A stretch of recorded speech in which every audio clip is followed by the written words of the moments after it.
This is a session organised by IPPO Cities. IPPO Cities is a stream of IPPO work focusing on the impact of COVID on the urban world and urban society, looking at cities as well as regions. IPPO Cities is supported by our friends at Bloomberg Philanthropies and has a global view, and I'm sure we have people globally joining us today.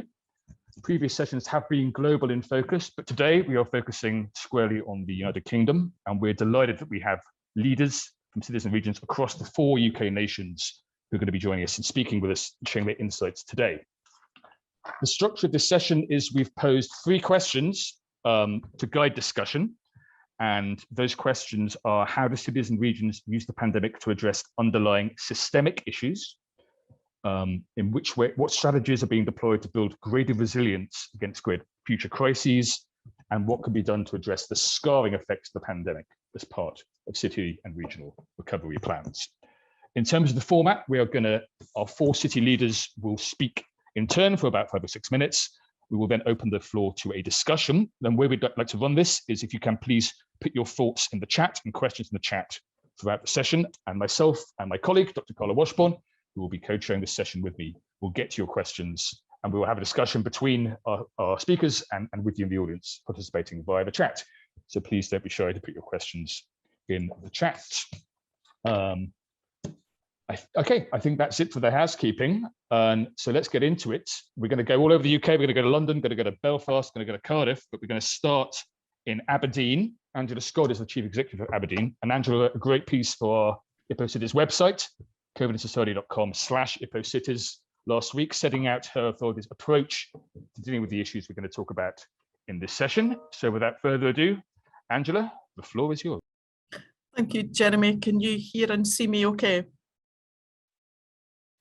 Great. Good afternoon, colleagues. There are 3 systemic issues that I want to touch on this afternoon: economy, people and planet. And just beginning with economy, in a post-Brexit, post-COP, post-pandemic world, Aberdeen faces many of the same challenges as other UK cities. However, our unique place challenge is an economy based on fossil fuel, which has now gone out of fashion. Aberdeen is a city whose economic prosperity correlates to the movement in the global oil price. The global shock created by the COVID-19 pandemic coincided with a downward movement in the global oil price per barrel to $18 in April 2020. Some of the immediate impacts of both of these shocks together include a peak in March 21 of 18,500 universal credit registrations compared to an average of 7,900 the previous year. Office vacancy rates rose from 12.6% in January 20 to 18 in October 21. And in terms of retail, the vacancy rate increasing from 6% in 2019 until 14% in 2021. So how are we using the pandemic to build our economic resilience, and what strategies are we using?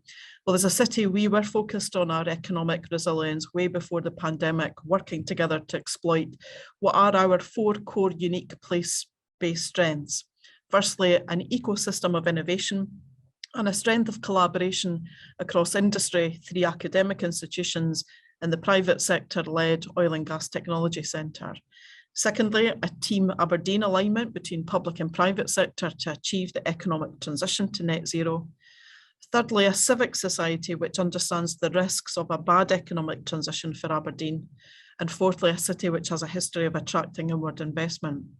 We have a suite of regionally aligned strategies which are focused on supporting the economic transition of Aberdeen: regional economic strategy, a regional spatial strategy, regional skills strategy, and a regional transport strategy.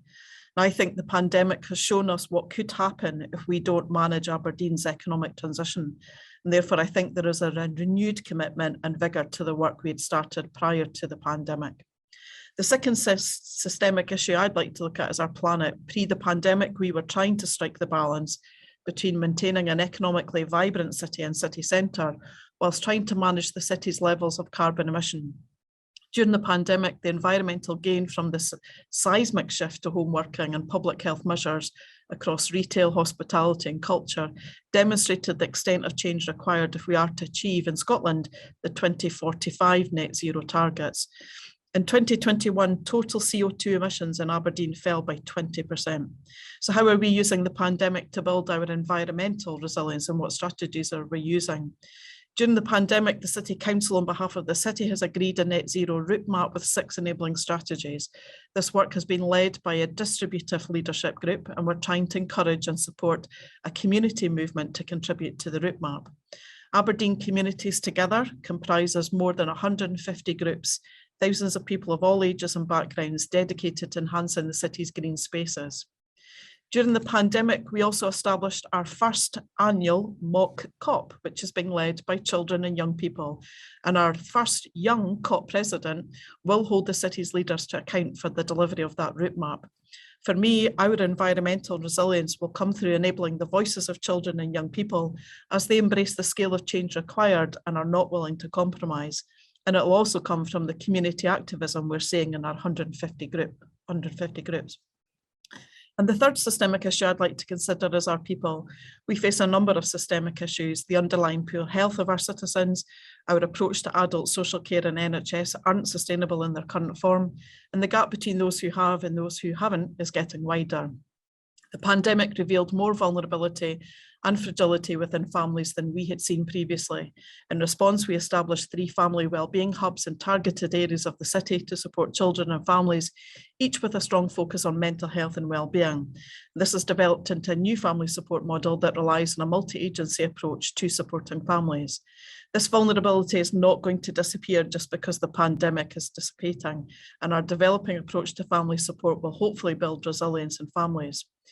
During the pandemic, we've seen a significant shift in our care at home and hospital at home model. Again, developments underway pre the pandemic, which proved critical during the pandemic, as did the agile formation of a step up, step down facility for our frailty pathway. A key plank of our health and social care partnership strategy is how we tackle unscheduled care across all pathways and how we'll do this as a whole system.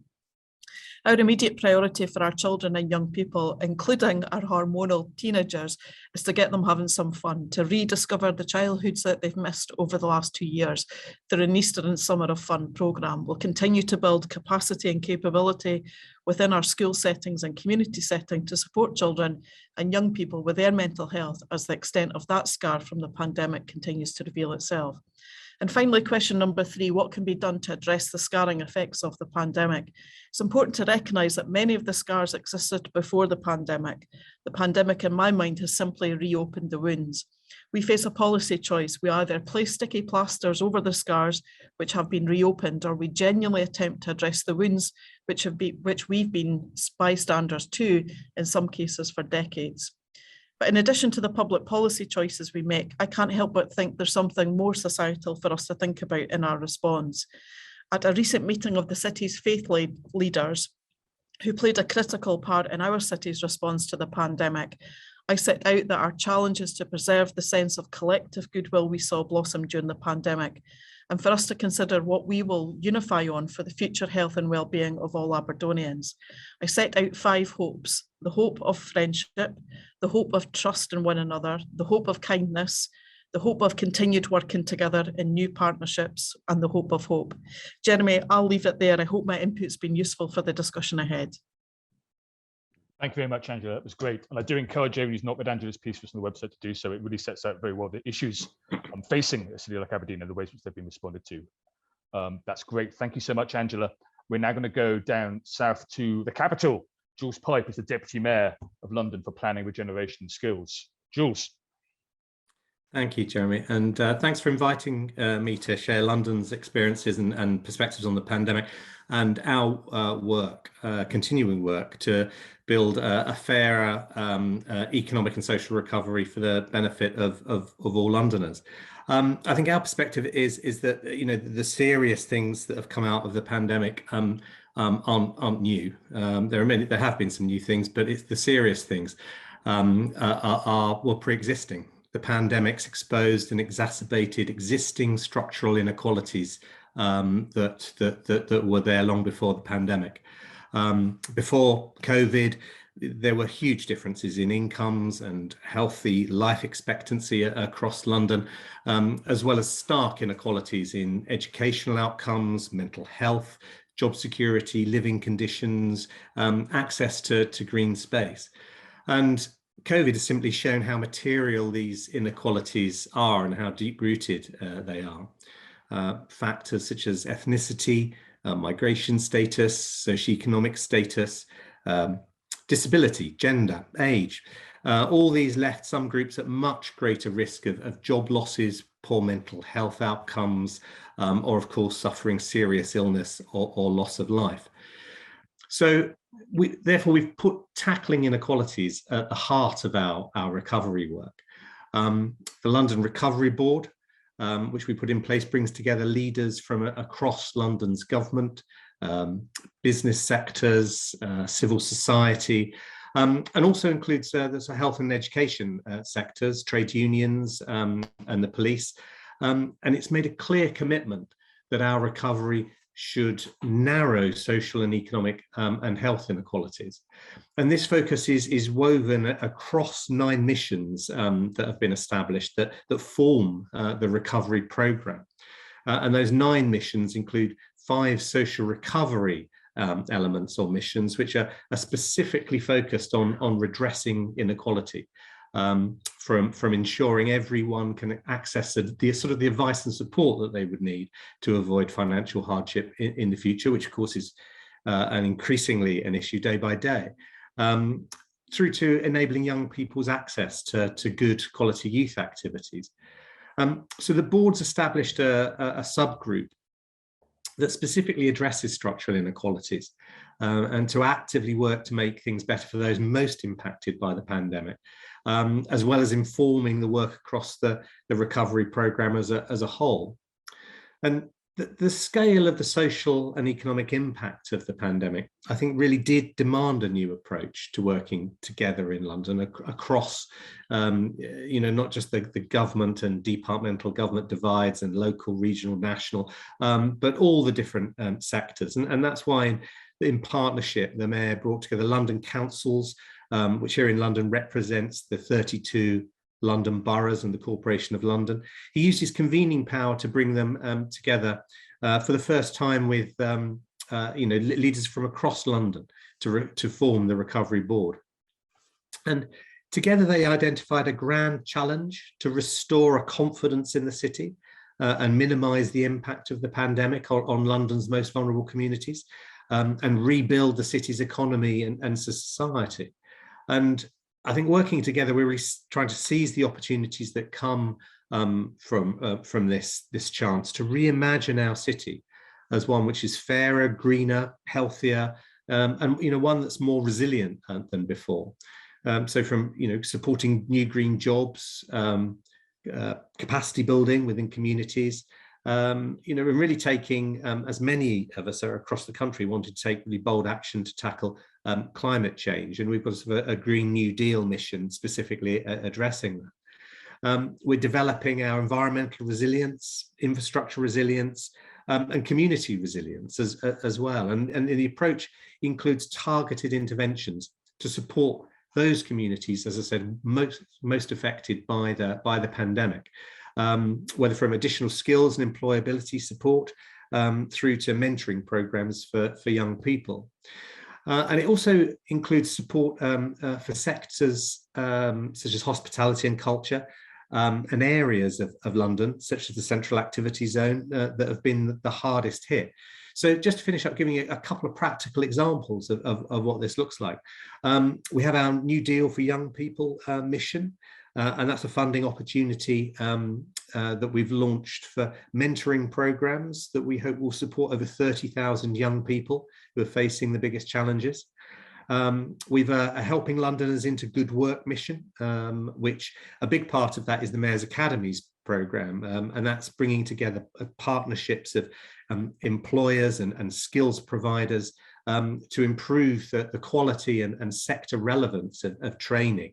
All with a view to support more Londoners to getting into good jobs and jobs that we really need to be done, digital, green, and then also the essential parts of the economy, creative and hospitality industries as well, and all essential sectors to London's recovery. I've got a High Streets for All mission as well, investing support into the renewal and development of high streets and town centres, funding partnerships between businesses, boroughs, community groups to explore new uses for vacant spaces. To bring them back into active use. And then we've got a data partnership as well on high streets. About 2/3 of London's boroughs are signed up to this. So we'll be able to analyse spend and footfall and all sorts of data to help develop a shared understanding of how people are coming back or not coming back to these shared spaces. I mentioned tourism. We've got a big tourism campaign as well. I mean, London makes a contribution of 40 billion GVA net to the Exchequer, and 10 billion of that comes from tourism. And also we're a huge gateway, tourism gateway to the rest of the country. So I think the whole of UK PLC has a vested interest in getting our tourism sector back on its feet. So I think there remains a lot more to be done to avert the worst scarring effects of the pandemic. But I hope I've given you a kind of a flavour of how we're approaching things in London. Thank you very much, Jules. That's great. Yeah, a good reminder that many of the challenges of the pandemic are also very place-based, same as Carla had a discussion previously to this event, doing the full day discussion today, and something which I think we'll take forward into our discussion after the presentations. I will remind everyone to please put your questions and comments to our presenters in the chat. We will have time at the end to bring them as input to our presenters to speak together about some of the issues which have been raised. So thank you, Jules. London, of course, is a city, but it's also a region. And next, we're going to go to the Cardiff region, and Kellie Beirne is the director of the Cardiff City Region Deal, which is maybe a forward partnership working that Jules was talking about as well in this presentation. So Kellie, I hope the technical problems have been solved, and it's over to you for your presentation. Yeah, I hope so. Jeremy, can you hear me okay? I can hear you and I can see you, so we're all good. Brilliant. There we go. That's a great start. So good afternoon, everybody, and thanks very much for having me. So I'm from the Cardiff Capital Region, so just a bit of background information. It's a triumvirate partnership across 10 local authorities in South East Wales, UK government and Welsh government, and it covers the most densely populated region of Wales and represents more than 50% of total economic output. So yes, we oversee and deploy a £1.3 billion city deal, but we're also a corporate entity in our own right with planning, transport, economic wellbeing powers and so on. And it may sound overly self-assured to say it, but I think I'm trying to make the same point as previous speakers. But I think we spent a lot of time at the inception of the Cardiff Capital Region really thinking about the role of public sector in relation to economic development, really thinking about the problems and the challenges that we're uniquely placed to respond to. So that's not to say the pandemic was in any way plain sailing. Clearly it hit us for six and exposed some extreme vulnerabilities. But I like to think, rather than really sort of revealing them, it was just about exacerbating and heightening them, because we were, I think, well along the road to really thinking about some of these structural and systemic issues anyway. We took a deep dive into the evidence base, I think, at the outset, and really tried hard to sort of put the mirror up and understand some issues around low productivity, competitiveness, some of the embedded inequalities in our system. And really thinking, why after 25 years were we still entitled to European funds as a major beneficiary? And I think that was an important period of reflection, because not all regions can win the same race. There are too many cut and paste regional strategies out there. So this thing about distinction and really thinking about what we're uniquely placed to do and why we're here, I think are important questions. So our political leaders has always questioned this thing called economic growth. Isn't it the means and not the end? Surely the end is a much broader, richer purpose. And I think our mantra from the start has always been, city deals, city regions, some of the targets that we're set. We're not here to hit targets that fundamentally miss the point, because I think in a lot of sort of traditional activity, we could be doing the wrong things, but beautifully well. So there are some real points of principle and value there, which I think are important. So we've got some of the most prosperous places in the whole of the UK along our southern N4 belt, But in the north of our region, we've got some of the poorest places in the whole of Northern Europe. So some of our economic, social disparities are really, really deeply embedded. And these places exist cheek by jowl, you know, within sort of 15, 20 miles of one another. So this thing called inclusive growth that we all talk about, you know, what is it about? What does it really mean? How do you apply it? How do you do this thing? So I think the pandemic served to remind us that this thing called growth isn't solely about generating economic benefit. You know, it's got to be how we work harder to both anticipate and respond to a range of societal issues and problems. Innovation is key to this, but for us, innovation has never been about traditional tech and business and the private sector. Innovation is just as relevant to the public sector, the foundational economy, and behaviours in civic society. So it was much more about ramping up the strategy that we already had in place with greater pace and intensity. And I think, as Professor Mariana Mazzucato always says, it's a real myth that only businesses create value and that the public sector somehow are just passively de-risking or troubleshooting or solving problems somewhere else. And, you know, we shouldn't expect returns. And again, you know, I think this thing that we're just here to redistribute wealth in kind of a meek way is not what the public sector is or should be about today. So our strategy has been very much about being a co-investor, taking risk for reward, but in a very responsible way, leveraging investment, returns on investment, trying to live off the interest rather than just spend down the capital, and build resilience through responsible investing, you know, working with businesses that want to be part of the solution and not contributors to the problems. So really, really thinking about, you know, how can we twin our economic ambitions with real societal impact, especially in places where, you know, we've got 3 generations of worklessness, where we've got endemic issues around child poverty and big health inequalities that were hugely exacerbated by the pandemic. So a focus on missions and societal challenges is really where we've been for the last couple of years, and thinking about how the public sector does more than just run services, but heads up and convenes around some of these big industrial and societal challenges of the day. So more experimentation, which means more failure, but there has to be some value and virtue in that, because it's about trial and error, of course.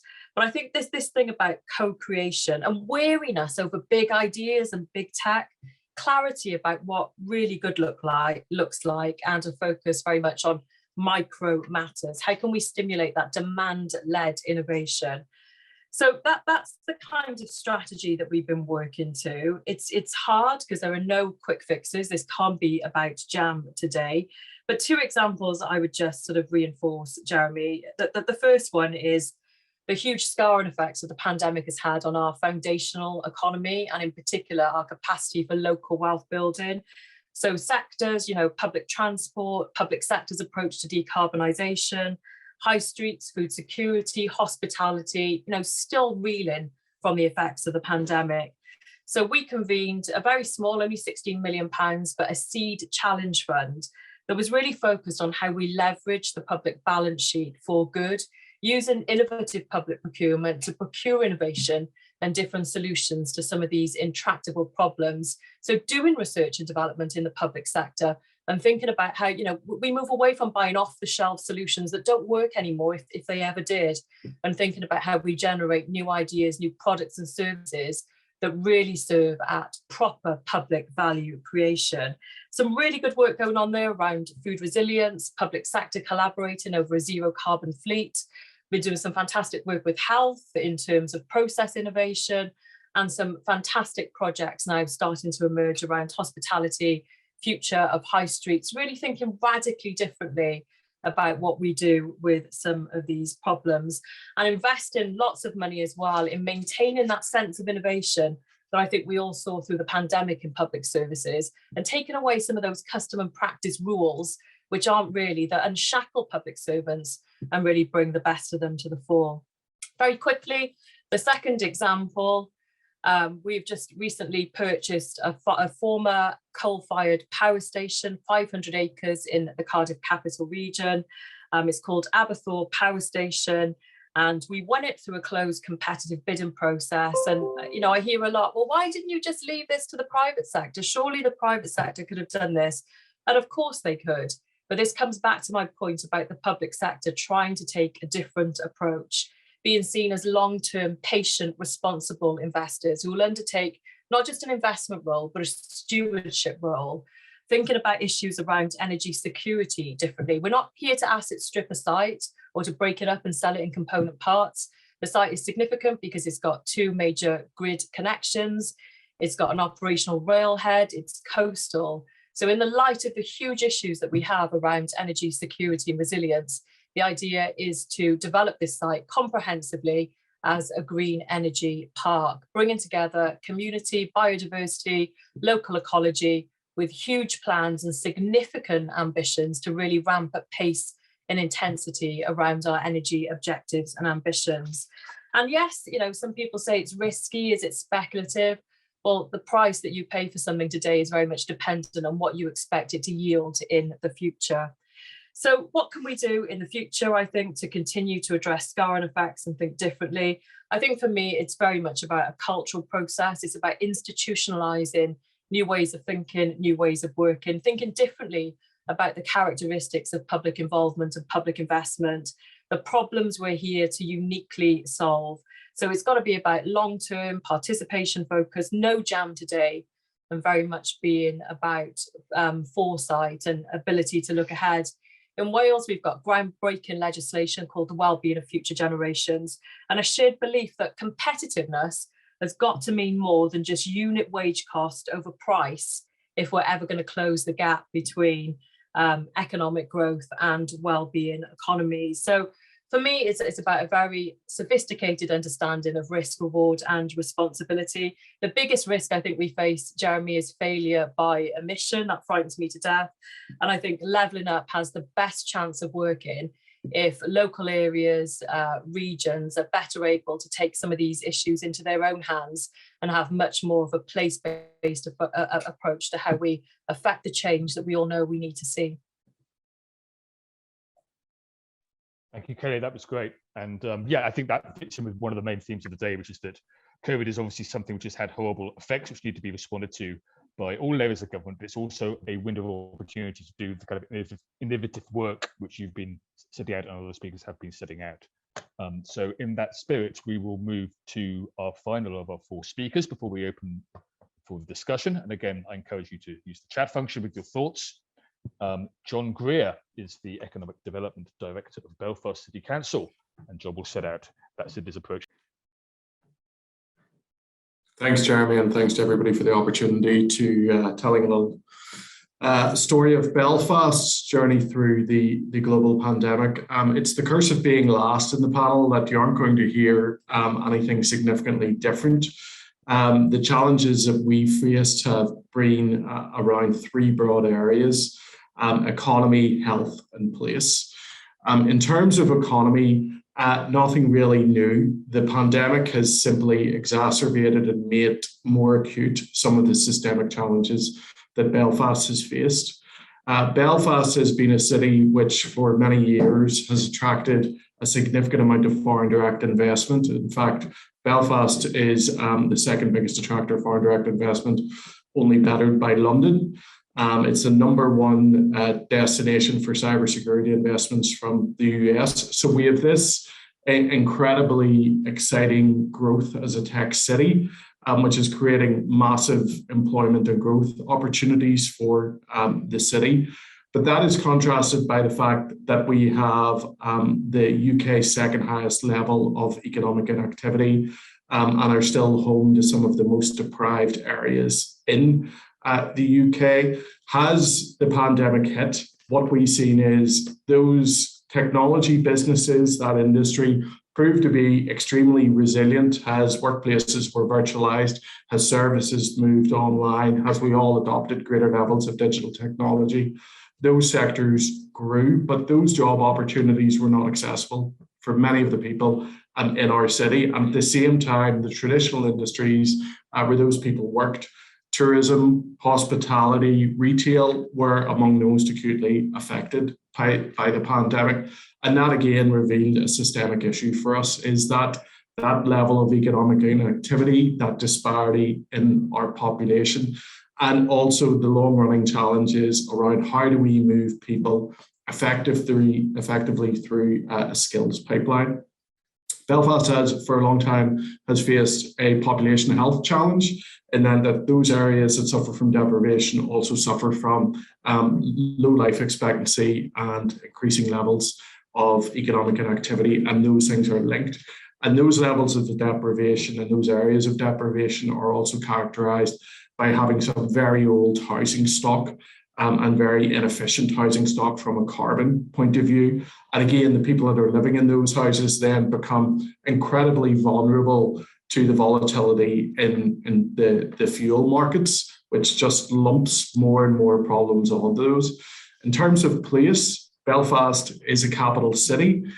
We are a gateway city for tourism. We are essentially the economic driver of the region. That meant that we were, I guess, more exposed than other places because we are a magnet for business. We are a magnet for tourism. We are a magnet for hospitality. So our city centre seen up to a 60% reduction in footfall, an increase in vacancy rates. And we're fortunate that we seem to be seeing a slight rebound in the city centre, but it did point to us that we need to see a significant change of use in the city centre.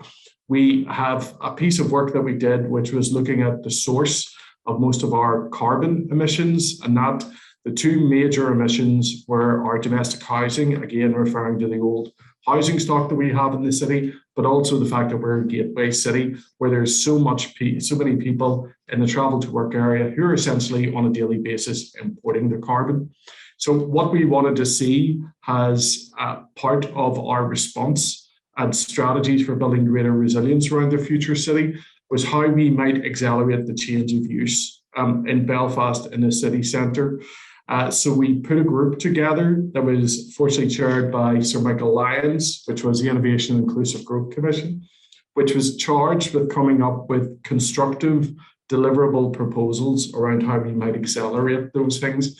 And those things were how we might bring more new housing to Belfast, how we might increase retrofitting in the housing stock, how we might break resilience on the car in Belfast.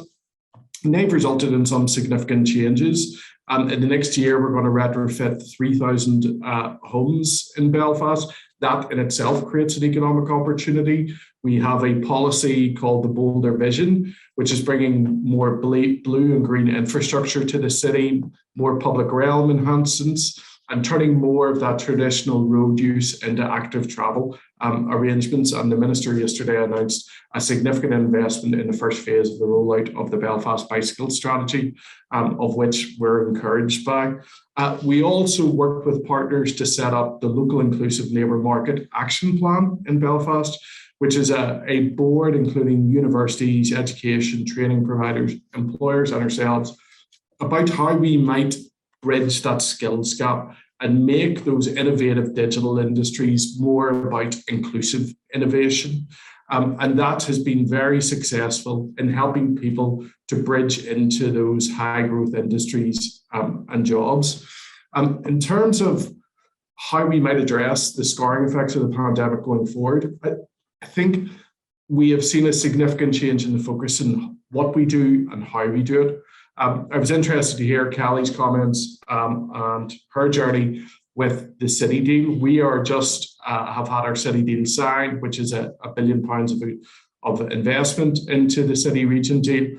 And we have very quickly pivoted those investments to think about how they can be inclusive and accessible by all. So even from the contracting point of view, we're asking those agencies and those providers how they can build inclusive growth measures and social value measures into their response in a very aggressive manner, and how they can address the challenges that we've talked about, where we can bring people who are furthest from the labour market, from those areas of deprivation, and make those opportunities accessible, because we see these problems as being intrinsically linked. Health, economic participation, there is an undoubted linkage there, and if we could break some of these problems down, we can address some societal change in our city.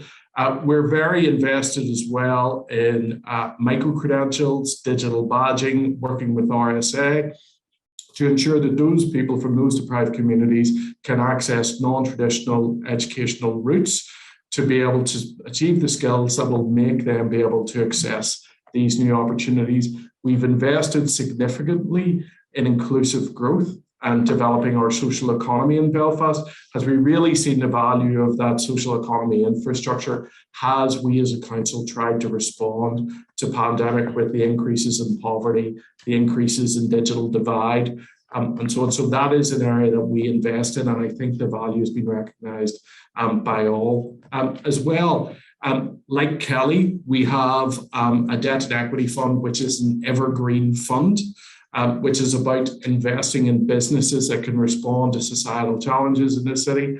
And those businesses are local businesses. And again, part of the conditionality of that funding is how we can make that an accessible economic opportunity for all in the city.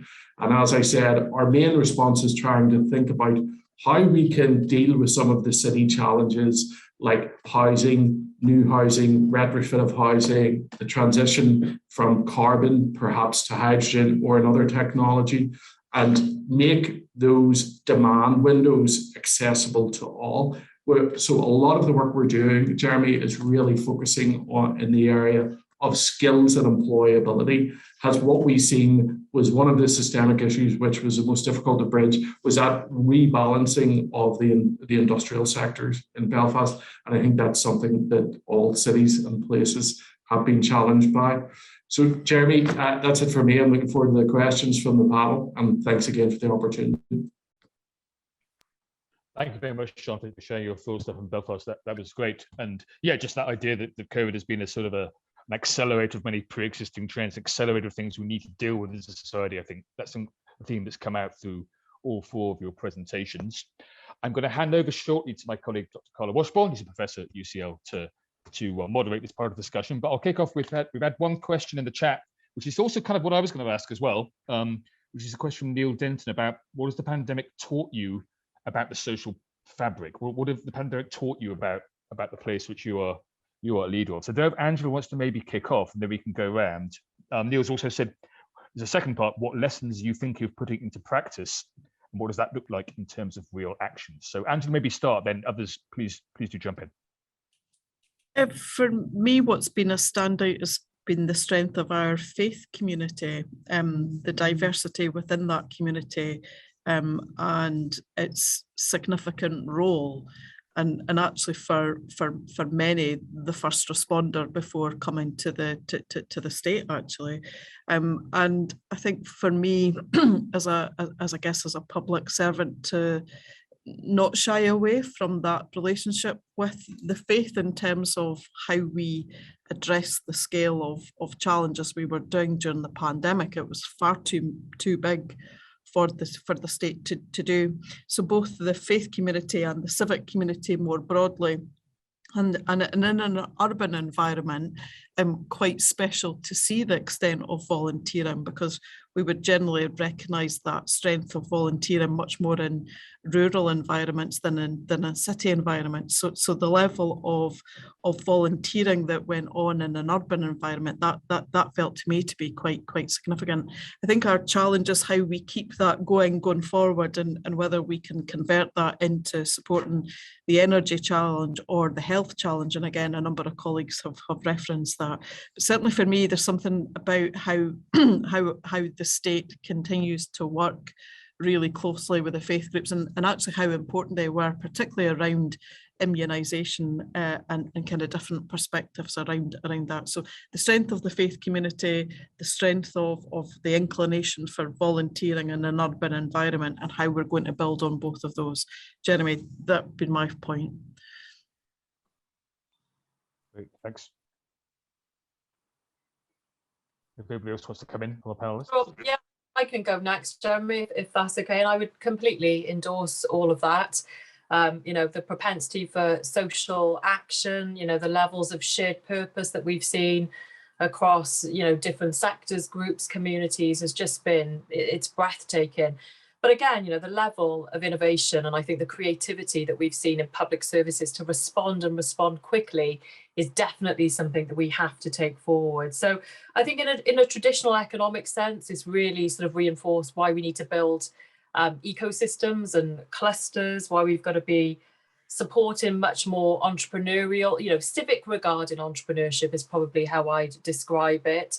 You know, experiments in terms of supply chains and thinking differently about skills, talent and employability, and where we target some of those things, and how perhaps we can bring in people who don't feel that they're part of the mainstream system in really unique and quite different ways. And, you know, I feel really strongly about that, about how we can engage diversity in a completely different way. And I think, again, that comes back to us not picking winners, you know, that awful phrase, picking winners, and not just sort of banking on a few big macro variables, thinking differently about micro level issues, and supply side versus demand side dynamics is going to be really critical.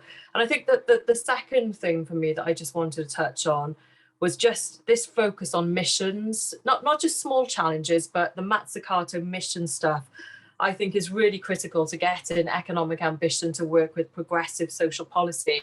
Because I think what missions and big scale up challenges that focus on big picture issues that we have to address in structural, systematic, institutional ways enables us to influence the rate distribution of things like innovation and economic growth, making it more sustainable and equitable. So directive missions have some of these principles around purpose built in from day one. You don't have to checkbox your ESG and your EDI indicators at the end, because you can channel and direct these things in certain places towards certain themes and tackling certain issues on day one. And I think the learning around some of that could be quite revelatory. Okay, I guess that reference to the second part of the question around how do you take these learnings to the social fabric and implement them in sort of real actions, tangible actions. If Jules or John wants to come in on that topic. Yeah, I mean, I think taking both questions, I mean, as I said in my opening remarks, it's not so much new things you've learned, it's more the reinforcement of the things that we already knew, you know, the importance of civil society and the structures they're in, and the importance of the different voluntary sectors and the impact that faith sector can have in helping with these issues. So that's been firmly recognised in the work that we've been doing. One of the 9 missions is entitled Strong Communities, and the practical bit of that is that, you know, by the grand, going back to the missions, they've got the grand mission of that program is that by 2025 all Londoners should be able to access a community hub that will enable them to volunteer, find out, get information, get support about buildings, all to enable building strong community networks. And we saw a lot of that happen spontaneously during the pandemic. I mean, the sort of the self-help, well, the support groups that sprung up within communities. We saw that come to the fore in the pandemic, and it's sort of it's the right thing to do to try and build on that and give that resilience, and so it's almost kind of a standing army of support that we have there. That's great, thank you. I see the questions in the chat box are piling up now because I think people have eaten the sandwiches. So I'm now going to thank my speakers and hand over to Dr. Carla Washbourne, who will take us through to 1:30 and the end of this. Sure, thanks, Jeremy. Yeah, and thank you everybody for dropping the questions in. And I think I'll perhaps just try to summarize these very briefly. And for our speakers, do feel free to come in where you wish on these. So the first question from Alexandra around targeted investment in social infrastructure and removing barriers that keep people from being economically active. So it would be wonderful to hear from any of our speakers on that question generally, but specifically this question is framed around those with home and caring responsibilities, and particularly provision of universal accessible and affordable childcare. So any thoughts from any of our speakers are welcome to I'm happy to try and answer that, Carla. So I guess, and I suspect this is a question from somebody who's based in Northern Ireland, given some of the specifics in the question. So we are and will continue to increase our investment and support for that sector. We have always recognised the value that sector and those groups have. I think the challenge for us is how we continue to increase that investment and support that investment. And we continue to work with partners to try and think about a structured investment model for that. And I see that very much as the pandemic, more than anything, displayed the value of the community sector in being able to deliver services in an incredibly agile and an incredibly effective manner. And I think they have to be considered as large service providers en masse, and there needs to be some innovative ways for the public sector at large to think about how they can dynamically convene that service sector. And that's certainly what we at Belfast City Council are very interested in doing. And through that, trying to I guess, enhance the capacity of the sector, the size of the sector, and the range of services. To the specific question with regard to economic inactivity, yes, we absolutely recognise that the economic inactivity for some who are termed as economically inactive, they are very active, whether it be through carrying responsibilities in their own homes or other responsibilities within their communities. And we do directly provide provision and support to people who fall into that category, for instance, in the area of childcare, where if they want to embark on a training and employability journey, we will provide support to offset the costs of items like childcare. We do have an interesting problem in Northern Ireland with our governance. We do not have an active childcare policy. That's something as a council we would be very keen to see coming forward, and the support to increase in that area. Thanks, Carla. Angela, please do come in. I see you have your hand up. Thank you. I think this is where you'll start to see some of the differences in policy across the United Kingdom in the devolved setting. So for us in Scotland, there was a considerable expansion in early year and childcare. So there's funding, early learning and childcare is available to all 3 and 4-year-olds and eligible 2-year-olds. And from August 21, there's been an increase to 30 hours a week taken during term time. There's been a significant investment by the Scottish Government in terms of the expansion of the capital estate, and a significant investment in the expansion of an early years workforce.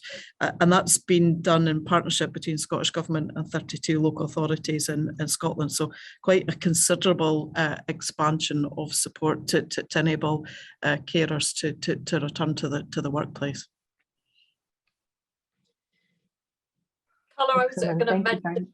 Yes, please do come in. Sorry, I was just going to mention in Wales as well, it's slightly tangential, but a few months ago, there was an announcement about a basic income pilot for care leavers that we're trialling in Wales.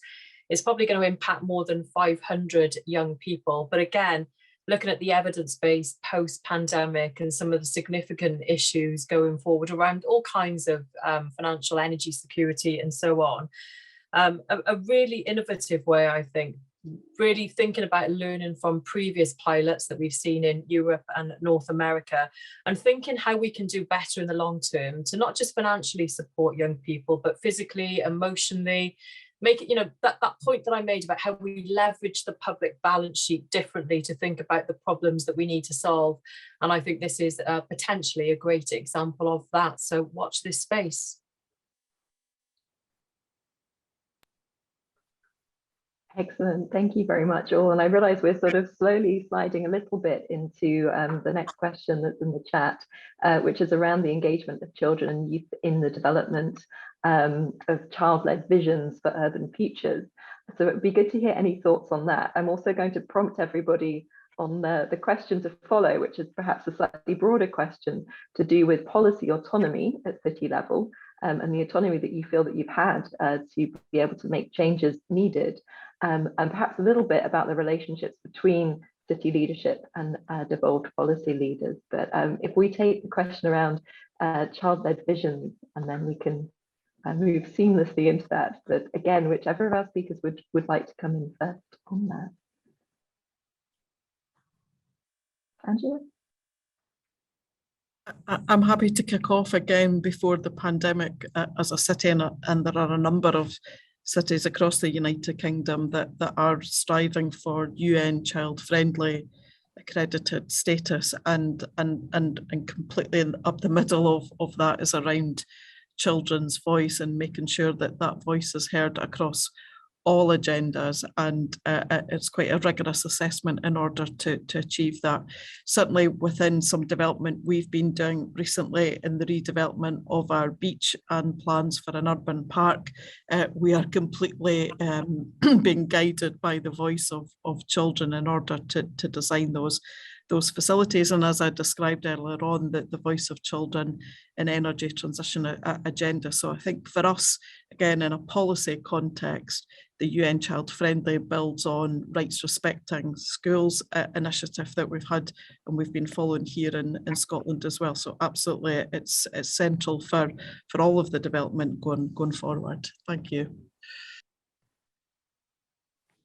And if I could just echo that, certainly in Belfast and as part of our Bolder Vision policy work, which is reshaping how the city is used and by whom and for what, that the voice of young people and children are right at the core of that, as they are at the core of how we look across all of our services. We are very active through our youth forum. We're fortunate enough that we are hosting One Young World in 2023. And obviously part of that hosting of that great event is ensuring that the voice of young people is at the centre of everything that we do and reflected in our policy making. And similarly in London, I mean, long before the pandemic, we've been looking certainly at how London can be a child-friendly city, certainly spatially, in my particular areas of responsibility. We've been taking a lot of thought and design work forward on that, and commissioning a lot of external work from architects and designers to make London a safe and suitable place for young people. And as, again, a part of the 9 missions as well, we've put, as a result of a lot of interaction and engagement with young people through various engagement platforms over the last 2 years, it's helped form the New Deal for Young People that the Mayor's put forward. And the 2 crucial elements of that are about mentoring and the availability of mentoring for young people in London, and also the very prosaic but very, very necessary access to good quality local youth activities. Although the Mayor doesn't fund and provide those directly, it's actually through the boroughs. The Mayor's trying to do what he can to make sure that they remain in place and indeed are expanded.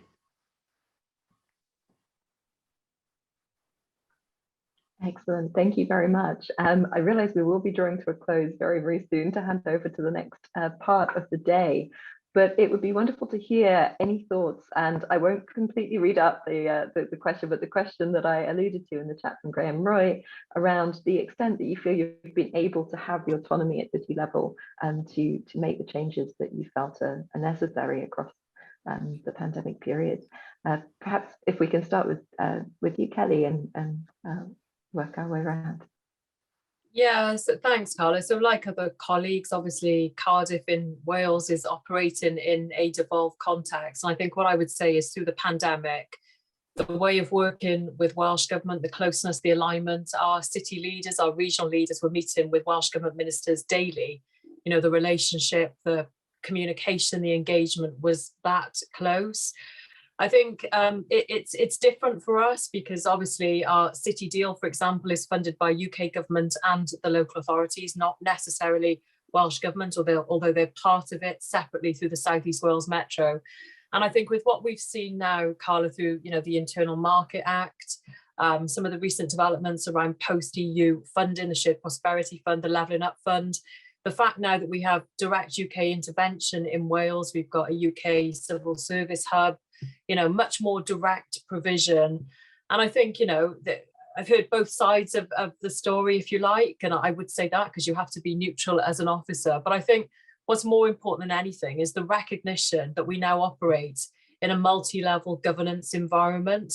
It's not just about local authorities and Welsh governments. You see the real emergence of regions, and we're doing a lot of work with OECD on this, but as I say, UK governments in Wales as well. So I think there's an element of pragmatism. We've got to show enlightened self-interest. We've got to get on with the job.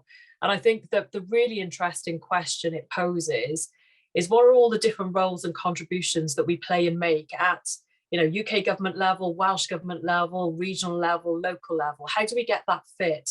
And how do we get those synergistic benefits around working together? It's not easy. And, we're feeling our way, we're learning as we go. But I think, those words that I just used, enlightened self-interest, are probably the best ones that I can use in this context. I mean, I'd say that the Mayor is working constructively with the government, and is absolutely committed to levelling up, both as well, wanting to see this across the country, but also levelling up between communities within London, which certainly needs to happen. And the amount of autonomy that we have, we do exercise and have exercised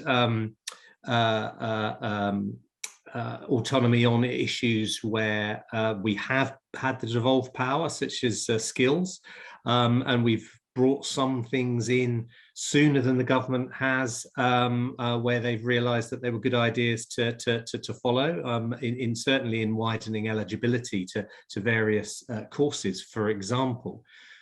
But, and it is a big but, this is very much in the context of us being one of the most centralised countries in the world, from as far as being run from Whitehall.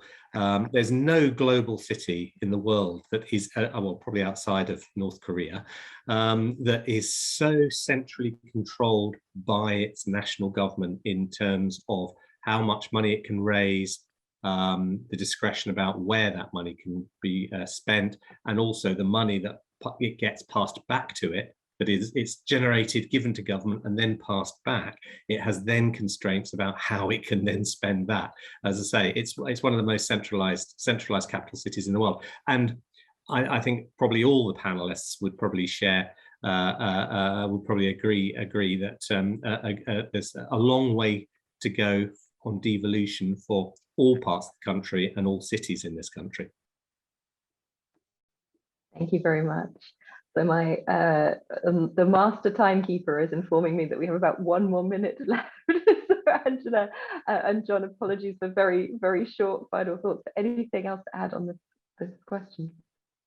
The only thing I was going to comment, again, pre the pandemic, we were socialising the notion around urban governance, which is around sharing power, distributing power.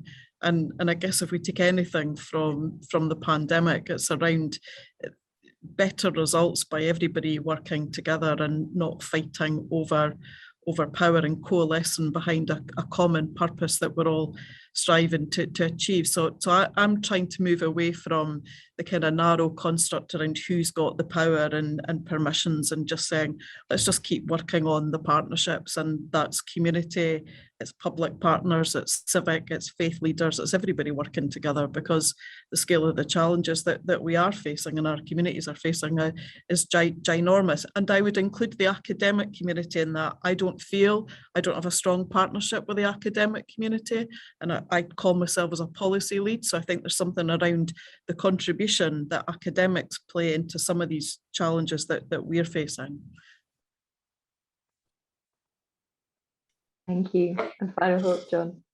I think I would probably be more in Jules's school of thought here, and accept everything that Anne said, and that is how we work, is convening in collaboration.